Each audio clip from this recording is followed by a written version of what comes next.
भक्तमाल ग्रंथ में नाभादास जी ने लिखा है, ठाकुर सिलपिल्ले श्री कृष्ण की दो भक्ता कन्याएं थी। इनमें एक राजा की कन्या थी और दूसरी जमींदार की कन्या थी। एक दिन राजा के महल में एक संत भगवान पधारे। वे संत प्रेम से महल में कुछ दिन विराजे। राजा और जमींदार दोनों की कन्याएं महल में खेल रही थी। उसी समय उनकी दृष्टि संत की ओर गई। उस समय संत भगवान अपने शालिग्राम जी की सेवा में मग्न थे। उन दोनों कन्याओं ने देखा कि संत जी एक गोल काले पत्थर शालिग्राम जी को स्नान करवा रहे हैं, सुंदर तुलसी दाल पधरा रहे हैं, प्रेम से पद गाकर सुना रहे हैं, चंदन और सुगंध अर्पण कर रहे हैं, भोग अर्पण कर रहे हैं। संतों ने कहा है कि जिस समय की यह घटना है उस समय इनकी उम्र 8 वर्ष की थी। उन दोनों कन्याओं ने संत भगवान से कहा कि यह आप क्या कर रहे हैं। संत भगवान ने उन दोनों की बताया कि यह पत्थर नहीं अपितु स्वयं श्री भगवान है और मैं इनकी सेवा कर रहा था। संत जी ने उन दोनों को भगवान का चरणामृत और प्रसाद भी दिया, जिससे उनके मन में भी सेवा करने की उत्कंठा हुई। संत जी का महल में प्रवचन भी हुआ, जिसे सुनकर दोनों कन्याओं के हृदय में और अधिक भगवत प्रेम जाग उठा। उन्होंने संत भगवान से विनती करते हुए कहा कि हमें भी आप जैसी सेवा हमें भी करनी है। हम भी सुकुमार श्याम सुंदर की पूजा करेंगी, हमें आप ठाकुर जी की मूर्ति दे दीजिए। उन दोनों के मन में भाव आया कि यही संत हमारे सद्गुरुदेव भगवान है। उन संत ने दोनों कन्याओं के भाव को देखकर मन में विचार किया कि यह दोनों तो अभी बहुत कम आयु की है, बच्चियां हैं। कहीं भगवान की सेवा में कोई त्रुटि न हो जाए, कोई अपराध न हो जाए। शिष्य के द्वारा यदि त्रुटि हो जाए तो अपराध गुरु को लगता है। संत ने सोचा कि जब यह बड़ी हो जाएंगी तब हम इन्हें भगवान की मूर्ति प्रदान करेंगे। पहले तो संत ने मन कर दिया, परंतु दोनों कन्याओं के आंखों से अश्रुपात होने लगा। संत ने देखा कि यह भगवान के लिए रो रही है। भले कि यह अनभिज्ञ है, छोटी है, परंतु अवश्य यह दोनों पूर्व जन्म की कोई महान भक्ता है। संत जी ने विचार किया कि बचपन से ही दोनों को भगवान के सेवा का अभ्यास भी कराना है और अपराध से भी बचाना है। अतः उन्होंने बीच वाला रास्ता अपनाया। दोपहर के समय जब संत भगवान शौच आदि क्रियाएं करने नदी किनारे गए थे, वहीं नदी के तट से उन्होंने 2 काले पत्थर उठाकर साथ लेकर आए। संत जी ने वह साधारण काले पत्थर दोनों कन्याओं को प्रदान किए और कहा कि जैसे सेवा हम करते हैं, ठीक उसी तरह नित्य तुम लोग भी इनकी सेवा करना। जब कन्याओं ने कहा कि इनका नाम क्या है, तब संत ने कहा, तुम्हारे इन भगवान का नाम है सिलपिल्ले जी। गुरुदेव के आज्ञानुसार दोनों प्रेम से सेवा करने लगी। सेवा करते करते उनके हृदय में बड़ा भारी अनुराग बढ़ गया। कभी वह कीर्तन करती, कभी नृत्य करती, दोनों आनंद में मग्न रहने लगी। संत ने तो केवल साधारण पत्थर प्रदान किए थे, न कोई शालिग्राम है, न भगवान का श्री विग्रह है, परंतु गुरुदेव के वचनों में ऐसा दृढ़ विश्वास था कि इनकी सेवा सिद्ध होने लगी। उन दोनों को कभी उन शिलाओं में श्री कृष्ण के दर्शन होते, कभी श्री कृष्ण उनसे बातें करते और कभी मंद मंद मुस्कुराते। भगवान तो भावग्राही है, जो कोई शुद्ध सरल भाव से उनकी सेवा करे उन पर प्रभु रीझ जाते हैं। इस तरह नाम जप करती, संत वाणी का गायन करती, कीर्तन नृत्य करती और सारा समय सिलपिल्ले ठाकुर की सेवा में मग्न रहती। सिलपिल्ले भक्त जमींदार कन्या के 2 भाई थे। दोनों भाई बड़े बलवान थे और धन भी बहुत था। धन और संपत्ति के कारण से दोनों में वैर था। गांव वालों ने दोनों भाइयों से कहा कि पास रहोगे तो लड़ाई झगड़ा होता रहेगा, एक दूसरे से दूर रहोगे तो लड़ाई नहीं होगी। बड़ा भाई अपना गांव छोड़कर दूसरे गांव में जाकर बस गया, परंतु उसके हृदय में जलन थी कि मेरा गांव छूट गया, घर संपत्ति छूट गई। अवश्य अवसर पाकर मैं छोटे भाई पर आक्रमण करूंगा।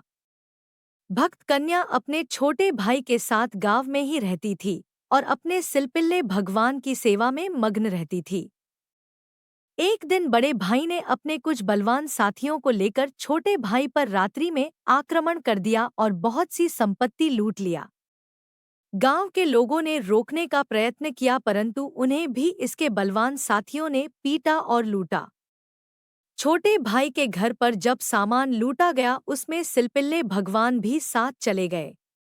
धन संपत्ति की कमी तो थी नहीं, अतः सोने का सिंहासन और आभूषण देखकर भगवान सिलपिल्ले भी लूट लिए गए थे। सिलपिल्ले भगवान का सिंहासन रखा हुआ था, उसके आसपास बहुत से शालिग्राम रखे हुए थे जिनकी सेवा उनके पूर्वज करते आए थे। प्रातःकाल जब भक्त कन्या उठकर भगवान की सेवा में गई तो देखा कि भगवान का सिंहासन नहीं है। इससे उस भक्ता को महान कष्ट हुआ, ऐसा छटपटाने लगी जैसे जल बिन मछली। बहुत रोने और तड़पने लगी, उसने खाना पीना छोड़ दिया। गांव वालों ने कहा कि वह तो एक पत्थर ठाकुर थे, कोई सुंदर ठाकुर नहीं थे। हम लोग तुम्हारे लिए अष्टधातु की सुंदर बंसीधर की मूर्ति लाकर देंगे, परंतु उस भक्ता ने कहा कि हमें तो गुरुजी ने प्रदान किए हुए अपने सिलपिल्ले भगवान ही चाहिए। गांव के लोगों ने कहा कि वह ठाकुर तो बड़ा भाई लूट कर साथ ले गया, अब उसके पास बहुत बलवान आदमी है तो उससे मांगने कौन जाए, लेकिन स्त्री पर वे हाथ नहीं उठाएंगे। वैर तो भाइयों में है परंतु तुमसे दोनों भाइयों का प्रेम है। तुम जाकर अपने ठाकुर जी मांग कर ले आओ। तब वह भक्ता उस गांव में गई जहां दोनों भाइयों में बड़ा वाला भाई रहता था। उस समय वह द्वार पर अपने साथियों के साथ बैठक में बैठा था।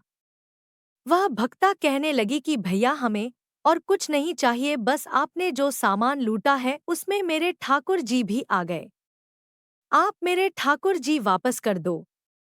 भाई ने कहा कि भीतर चली जाओ, वहां लूट के सामान के बीच में एक स्थान पर सभी ठाकुर विराजमान है, उनमें से अपने ठाकुर को पहचान कर ले जाओ। वह भक्ता बहुत तड़प तड़प कर रो रही थी। उसकी अवस्था देखकर बैठक में जो लोग बैठे थे उनमें से एक व्यक्ति बोला, तुम 10 कोस से पैदल चलकर अपने ठाकुर के लिए यहाँ आई हो, विलाप कर रही हो। क्या तुम्हारे उस ठाकुर में कोई सामर्थ्य नहीं है? यदि तुम्हारे में इतनी ही भक्ति है तो यहीं से बुला लो, घर में जाने और पहचानने की क्या जरूरत है? उस भक्ता ने भगवान से प्रार्थना की कि प्रभु, मेरे अंदर ऐसा भक्ति भाव और प्रेम नहीं है कि मैं आपको पुकारूं और आप चले आओ। मेरे अंदर इतना सामर्थ्य नहीं है कि मैं ऐसा दावा कर सकूं कि मेरे पुकारने से भगवान चले आएंगे। आप स्वयं कृपा करके हमारे पास चले आओ, नहीं तो ये सब लोग हंसी उड़ाएंगे कि इनके ठाकुर में कोई सामर्थ्य नहीं है। सब यही कहेंगे कि यह तो केवल पत्थर है। मैं आपकी दासी हूँ, मुझे अपनी हंसी उड़ने की चिंता नहीं है, परंतु यदि ये लोग आपकी हंसी उड़ाए तो हमें कष्ट होगा। मुझसे ऐसा कौन सा अपराध हो गया जो आप हमें छोड़ कर चले गए? प्रभु, इन दुष्टों के हृदय में भक्ति बढ़े ऐसी कोई लीला करे। मेरी विनती है कि आप शीघ्र घर से बाहर आएं। बैठक में बैठे सब लोग हंसी उड़ाने के इंतजार में बैठे हुए थे और देखते देखते सिंहासन चलते चलते उस कन्या के पास आ गया और उछलकर ठाकुर से आकर उसके हृदय से लग गए। जैसे ही यह लीला उसके भाई और उसके साथियों ने देखी, उसी क्षण सब लोग उस भक्ता के चरणों में पड़ गए। उन्होंने क्षमा याचना की और कहा कि हम आपके इस भक्ति भाव को नहीं पहचान सके। भाई ने कहा कि मेरे बड़े भाग्य है कि मेरी बहन ऐसी उच्चकोटि की भक्ता है। आज मेरा घर पवित्र हो गया और इनके दर्शन भी हो गए। इस घटना के बाद उस भक्ता कन्या ने सबको सदुपदेश दिए और वे सभी दुष्ट भगवान और संतों की सेवा में लग गए। छोटे भाई को भी जब इस लीला के बारे में पता चला तो वह भी भगवान और संत सेवा में लग गया। दोनों भाइयों में वैर समाप्त हो गया और समस्त परिवार सेवा में लग गया। सिलपिल्ले की भक्त राजकन्या को विषय सुखों से पूर्ण वैराग्य हो गया था। भक्तमाल में इसके नाम का वर्णन नहीं है, परंतु संतों ने इसका नाम चंद्रलेखा बताया है। इसका विवाह बाल्यकाल में ही एक लड़के के साथ निश्चित कर दिया गया था, परंतु अभी गौना नहीं हुआ था, अतः वह अपने माता पिता के साथ ही रहती थी। उसे यह नहीं पता था कि उसका विवाह तय हो चुका था। चंद्रलेखा के चित्त की वृत्तियां श्री सिलपिल्ले भगवान की सेवा में लगी रहती थी। उसे विवाह करने की इच्छा नहीं थी। उसका हृदय तो वैराग्य के रंग से रंगा हुआ था, परंतु अब पिता ने बाल्यकाल में ही विवाह निश्चित कर दिया था, यह जानकर लोक लज्जा के कारण वह कुछ नहीं बोली। जब उसकी विवाह के योग्य उम्र हो गई तब विवाह हुआ और उसके बाद गौने की विदाई करने पतिदेव आए। दैवयोग से उसका विवाह जिससे हुआ वह और उसके घर के सभी लोग भक्ति से विमुख थे। राजा की बेटी थी। गुप्तचरों से पता चल गया था कि यह लड़का और उसके घरवाले सभी भक्ति विमुख है। अब विवाह और गौना हो चुका था, अतः घरवालों ने उसको अपने पति के साथ विदा कर दिया। अपने ठाकुर जी को जिस पिटारी में रखा था उसे हृदय से लगाए हुए चंद्रलेखा जी अपने पतिदेव के साथ ससुराल को जाने लगी। रास्ते में उसका पति उसके पास आया और वार्तालाप करके पति ने उससे प्रेम करना चाहा, परंतु चंद्रलेखा ने देखा कि न इसके गले में तुलसी माला है, न मुख में हरिनाम है और न कोई भक्ति के लक्षण है। हृदय में सोचने लगी कि हे प्रभु, ये कैसे विमुख का संग हमें मिल गया। इस विषय पुरुष का संग करने से, नास्तिक का संग करने से भक्ति की हानि होगी। चंद्रलेखा जी ने पतिदेव से कहा, हमारा स्पर्श मत करना। पतिदेव ने कहा, स्पर्श क्यों ना करे, आप हमारी पत्नी हैं। चंद्रलेखा ने कहा कि मैं रोगी हूँ। मेरे हृदय में ऐसा रोग है कि यदि तुम्हें लग गया तो किसी काम के नहीं रहोगे। मुझे छूना मत, अन्यथा तुम्हें भी यह रोग लग जाएगा। पतिदेव ने पूछा कि आपको ऐसा कौन सा रोग है जिस कारण हम आपको स्पर्श नहीं कर सकते। उसने कहा, यदि आपको मुझसे बात करना चाहते हो तो पहले अपने हृदय में भगवत भक्ति की चाहना करो, किसी संत का आश्रय लेकर भजन करो। जो भगवान और संत से विमुख है उसका स्पर्श मैं नहीं करूंगी। पतिदेव ने ठीक से देखा तो चंद्रलेखा जी के हृदय से लगी पिटारी दिखाई पड़ी और उस पिटारी में विराजमान थे सिलपिल्ले भगवान। पतिदेव ने सोचा कि लगता है इस पिटारी में ही कोई जादू है। जब तक यह पिटारी इसके हृदय से लगी है तब तक हमें हृदय से कैसे लगने नहीं देगी। इसका मन इस पूजा पाठ की पिटारी में लगा है, इसे लेकर अलग कर देना चाहिए।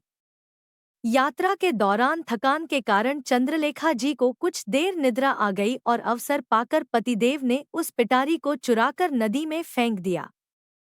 चंद्रलेखा ने जागने पर देखा कि ठाकुर जी और पिटारी नहीं है। बहुत ढूंढा पर नहीं मिले। पहले ही चंद्रलेखा को भक्ति से विमुख पति मिलने का दुहक था और अब जिनका आसरा था वह ठाकुर जी भी नहीं दिखाई पड़ रहे हैं। चंद्रलेखा जी ने अन्न जल का त्याग कर दिया और कहा कि जब तक मेरे सिलपिल्ले ठाकुर नहीं मिल जाते तब तक मैं अन्न जल ग्रहण नहीं करूंगी। पति ने उसे अनेक प्रकार से प्रसन्न करना चाहा, परंतु जिनके सर्वस्व भगवान छीन लिए गए हो वह भला प्रसन्न कैसे हो। व्याकुल होकर रोने लगी और रोते रोते ही अपने पतिदेव के घर पहुंची। उसकी ऐसी हालात देखकर सांस ने पूछा कि यह क्यों रो रही है, बार बार तड़प तड़प कर भगवान का नाम क्यों लेती है। पतिदेव ने कहा, रास्ते में जब मैंने इसे स्पर्श करने की कोशिश की तब इसने कहा कि भगवान से विमुख व्यक्ति का स्पर्श हमें पसंद नहीं। यदि मुझे स्पर्श करना है तो अपने हृदय में भगवान की भक्ति धारण करो।